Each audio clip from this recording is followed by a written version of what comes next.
Kitchen 06 ಚಾನಲ್ಗೆ ಸ್ವಾಗತ.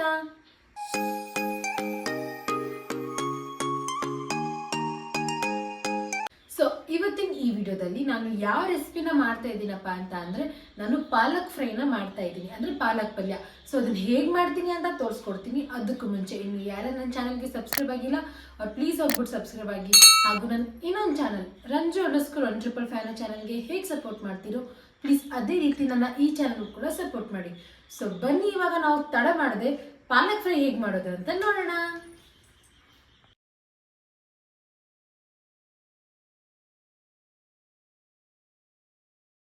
So ಪಾಲಕ್ fry ಮಾಡೋದಕ್ಕೆ ನಮ್ಗೆ ಏನೇನು ಐಟಮ್ಸ್ ಬೇಕಾಗುತ್ತಪ್ಪ ಅಂತಂದ್ರೆ ನೋಡಿ, ನಾನು ಪಾಲಕ್ ಸೊಪ್ಪನ್ನ ನೀಟಾಗಿ ಕಟ್ ಮಾಡಿಕೊಂಡು ತೊಳೆದಿಟ್ಕೊಂಡಿದ್ದೀನಿ. ಸೊ ಇವಾಗ ಪಾಲಕ್ ಪಲ್ಯ ಮಾಡೋದಕ್ಕೆ ನೋಡಿ ನಮಗೆ 4ರಿಂದ 5 ಐಟಮ್ಸ್ ಇದ್ರೆ ಸಾಕು. ನೋಡಿ ನಾನು 2 ಟೊಮೆಟೊನ ತೊಗೊಂಡಿನಿ, ಒಂದು 7ರಿಂದ 8 ಮೆಣಸಿನ್ಕಾಯಿನ ನಾನು ತೊಗೊಂಡಿದ್ದೀನಿ, ಮತ್ತು 1 ಗಡ್ಡೆಯಷ್ಟು ಬೆಳ್ಳುಳ್ಳಿನ ನಾನು ಸುಲ್ಕೊಂಡಿದ್ದೀನಿ ಇಲ್ಲಿ ನೋಡಿ. ಮತ್ತು ಅರ್ಧ ಸ್ಪೂನ್ ಅಷ್ಟು ನಾನು ಅರಿಶಿಣನ ತೊಗೊಂಡಿದ್ದೀನಿ, ಮತ್ತು ಕಡಲೆ ಬೀಜ ಅಂದರೆ ಶೇಂಗಾನ ನಾನು ನೀಟಾಗಿ ಹುರ್ಕೊಂಡು ಮಿಕ್ಸಿಗೆ ಹಾಕೊಂಡಿದ್ದೀನಿ. ನೋಡಿ ಎಷ್ಟು ಚೆನ್ನಾಗಿ ನಾನು ರುಬ್ಬಿಟ್ಕೊಂಡಿದ್ದೀನಿ. ಮತ್ತು ನೋಡಿ ನಾನು ರುಚಿಗೆ ತಕ್ಕಷ್ಟು ಉಪ್ಪನ್ನ ಕೂಡ ತೊಗೊಂಡಿದ್ದೀನಿ. ಸೊ ಬನ್ನಿ ಇವಾಗ ಪಾಲಕ್ ಫ್ರೈನ ನಾವು ಮಾಡ್ಕೊಳ್ಳೋಣ.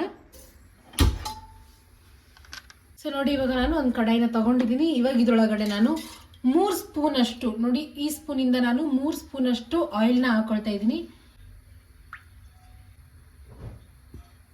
ಸೊ ನೋಡಿ ನಾನು ಇವಾಗ ಮೆಣಸಿನ್ಕಾಯಿ ಮತ್ತು ಬೆಳ್ಳುಳ್ಳಿನ ಫಸ್ಟು ಮಿಕ್ಸಿಗೆ ಹಾಕೊಂಡು ಇದ್ರದ್ದು ಪೇಸ್ಟ್ ಮಾಡ್ಕೊಳ್ತೀನಿ. ನೋಡಿ ನಾನು ಮೆಣಸಿನ್ಕಾಯಿ ಬೆಳ್ಳುಳ್ಳಿ ಪೇಸ್ಟನ್ನ ರುಬ್ಕೊಂಡಿದ್ದೀನಿ. ರುಬ್ಕೊಳ್ಳುವಾಗ ನಾನು ನೋಡಿ ಈ ಬೌಲಷ್ಟು ನೀರನ್ನು ನಾನು ಹಾಕ್ಕೊಂಡು ಇದನ್ನು ಪೇಸ್ಟ್ ಮಾಡ್ಕೊಂಡಿದ್ದೀನಿ. ನೋಡಿ ಇವಾಗ ನಾನು 2 ಟೊಮೆಟೊನ ಫುಲ್ ಸಣ್ಣದಾಗಿ ಕಟ್ ಮಾಡ್ಕೊಳ್ತೀನಿ.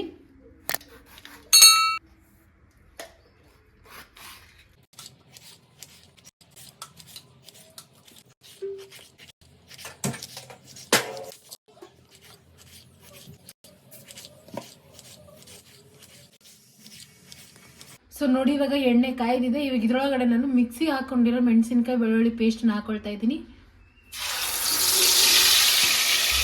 ಪೇಸ್ಟ್ ಹಾಕೊಂಡ ತಕ್ಷಣವೇ ಅದರೊಳಗಡೆ ನಾನು ಕಟ್ ಮಾಡಿ ಇಟ್ಕೊಂಡಿರೋ ಟೊಮೆಟೊನ ಹಾಕೊಳ್ತಾ ಇದ್ದೀನಿ, 2 ಟೊಮೆಟೊನ.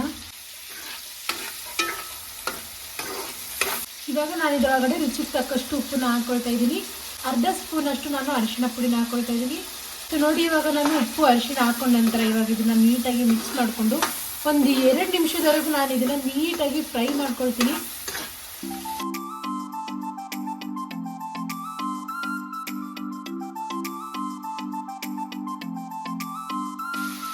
ನೋಡಿ ಇವಾಗ ನಾನು ಒಂದು 2 ನಿಮಿಷದವರೆಗೂ ಫ್ರೈ ಮಾಡ್ಕೊಂಡಿದ್ದೀನಿ. ಇವಾಗ ಇದರೊಳಗಡೆ ನಾನು ಪಾಲಕ್ ಸೊಪ್ಪನ್ನ ಹಾಕೊಳ್ತೀನಿ. ನೋಡಿ ನಾನು ಎಲ್ಲ ಪಾಲಕ್ ಸೊಪ್ಪನ್ನ ಹಾಕೊಂಡಿದ್ದೀನಿ. ನೋಡಿ ಇವಾಗ ಇದು ಒಂದು ಕಡೆ ಫುಲ್ ಕಾಣಿಸ್ತಾ ಇದೆ, ಬಟ್ ಲಾಸ್ಟಿಗೆ ಇದು ಫ್ರೈ ಆದ ನಂತರ ಒಂದು ಸ್ವಲ್ಪ ಪಲ್ಯ ನಮಗೆ ಸಿಗುತ್ತೆ. ಬಟ್ ಎಷ್ಟು ಟೇಸ್ಟಿಯಾಗಿರುತ್ತಂತ ಅಂದರೆ ಹೇಳೋಕ್ಕೆ ಆಗಲ್ಲ, ಅಷ್ಟು ರುಚಿಕರವಾಗಿರುತ್ತೆ. ನೀವೇನಾದರೂ ಇಲ್ಲಿವರೆಗೂ ಈ ವಿಡಿಯೋನ ನೋಡಿದರೆ ಪ್ಲೀಸ್ ನನ್ನ ಚಾನಲ್ಗೆ ಸಬ್ಸ್ಕ್ರೈಬ್ ಆಗಿ, ಹಾಗೂ ಈ ವಿಡಿಯೋನ ನಿಮ್ಮ ಫ್ರೆಂಡ್ಸ್ ಮತ್ತು ಫ್ಯಾಮಿಲಿ ಜೊತೆ ಶೇರ್ ಮಾಡ್ಕೊಳ್ಳಿ. ಈ ವಿಡಿಯೋ ನಿಮ್ಗೆ ಇಷ್ಟ ಆದಲ್ಲಿ ನನ್ನ ವಿಡಿಯೋಗೆ ಲೈಕ್ ಕೂಡ ಮಾಡಿ. ನೋಡಿ ಇವಾಗ ಆಲ್ರೆಡಿ ಪಾಲಕ್ ಫ್ರೈ ನೀರು ಬಿಡೋಕ್ಕೆ ಸ್ಟಾರ್ಟ್ ಮಾಡಿದೆ.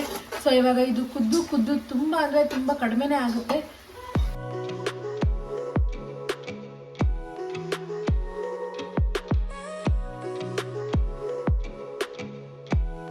ನೋಡಿ ಇವಾಗ ನಾನು ಪಾಲಕ್ ಫ್ರೈನ ಒಂದು 5 ನಿಮಿಷದವರೆಗೂ ಕುದಿಸ್ಕೊಳ್ತೀನಿ.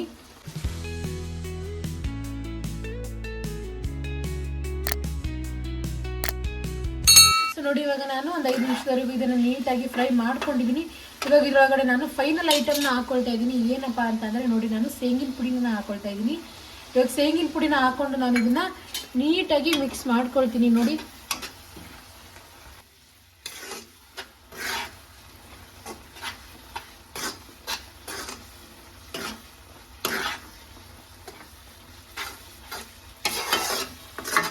ನೋಡಿ ಇವಾಗ ಶೇಂಗಿನ ಪುಡಿ ಹಾಕೊಂಡ ನಂತರ ನಾನು ಇವಾಗ ಇದನ್ನ 1 ನಿಮಿಷದವರೆಗೂ ನೀಟಾಗಿ ಕುದಿಸ್ಕೊಳ್ತೀನಿ.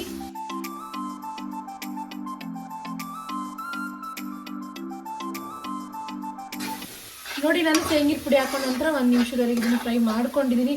ನೋಡಿ ಫಸ್ಟಿಗೆ ಫುಲ್ ಕಡಾಯಿ ತುಂಬ ಇತ್ತು ಪಾಲಕ್ ಸೊಪ್ಪು, ಬಟ್ ಇವಾಗ ನೋಡಿ ಎಷ್ಟು ಕಡಿಮೆ ಆಗಿದೆ. ಬಟ್ ಇದ್ರ ಟೇಸ್ಟ್ ತುಂಬ ಚೆನ್ನಾಗಿರುತ್ತೆ, ನೀವು ಕೂಡ ಒಮ್ಮೆ ಟ್ರೈ ಮಾಡಿ. ಸೊ ಇವಾಗ ನಾನು ಇದ್ರ ಗ್ಯಾಸ್ ಆಫ್ ಮಾಡ್ಕೊಂಡ್ಬಿಟ್ಟು ಇವಾಗ ನಾನು ಬಿಸಿ ಆದ ರೈಸ್ ಜೊತೆ ನಾನು ಪಾಲಕ್ ಸೊಪ್ಪು ಅಂದರೆ ಪಾಲಕ್ ಫ್ರೈನ ನಾನು ಇವಾಗ ಸರ್ವ್ ಮಾಡ್ಕೊಳ್ತೀನಿ.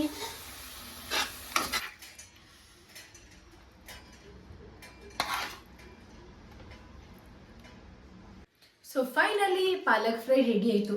ನೋಡಿದ್ರಲ್ಲ ನಾವು ಎಷ್ಟು ಈಸಿಯಾಗಿ ಸಿಂಪಲ್ ಆದಂತಹ ಹಾಗೂ ಟೇಸ್ಟಿ ಆದಂತಹ ಪಾಲಕ್ ಫ್ರೈನ ಕೇವಲ 10ರಿಂದ 12 ನಿಮಿಷದಲ್ಲಿ ನಾವು ಮಾಡ್ಕೊಳ್ಬಹುದು, ಅದು ಹೋಟೆಲ್ ಸ್ಟೈಲಲ್ಲಿ. ಹಾಗೆ ಪಾಲಕ್ ಫ್ರೈ ನಮ್ಮ ಹೆಲ್ತಿಗೂ ಕೂಡ ತುಂಬ ಒಳ್ಳೆಯದು. ಇಷ್ಟು ಟೇಸ್ಟಿ ಆಗಿದ್ರೆ ನೀವು ದಿನಾಲೂ ಪಾಲಕ್ ಫ್ರೈನೇ ತಿನ್ನಬೇಕು ಅಂತ ಅನಿಸುತ್ತೆ. ಸೊ ಬನ್ನಿ ಇವಾಗ ನಾವು ಜಾಸ್ತಿ ಮಾತಾಡದೆ ಫಸ್ಟು ಟೇಸ್ಟ್ ಹೇಗಾಗಿದೆ ಅಂತ ಟೇಸ್ಟ್ ನೋಡ್ಕೊಳ್ಳೋಣ.